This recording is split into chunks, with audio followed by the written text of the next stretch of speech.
Warga masyarakat Cangkuang, Kabupaten Bandung ikuti program Jumat Curhat yang digagas Kapolsek Cangkuang, Ibtu A.A. Suminta. Program tersebut dilaksanakan untuk keamanan dan ketertiban di masyarakat, yang sekaligus menjalin silaturahmi agar dapat berkomunikasi langsung. Acara tersebut dihadiri Camat Cangkuang, Kepala KUA, Ketua DKM Masjid Besar Cangkuang.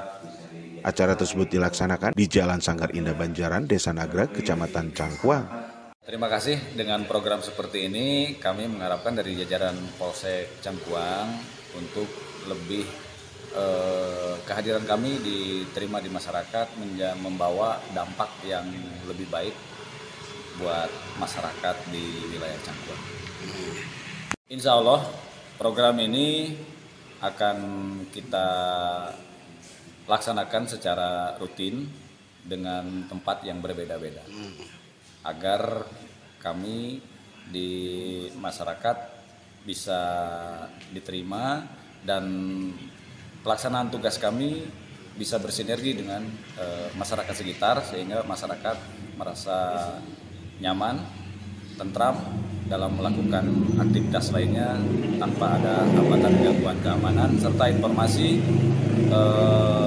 lebih cepat kami terima sehingga kami bisa menindaklanjuti dengan segera. Demikian. Hendy Supriyadi mengabarkan, Kabupaten Bandung, Jawa Barat.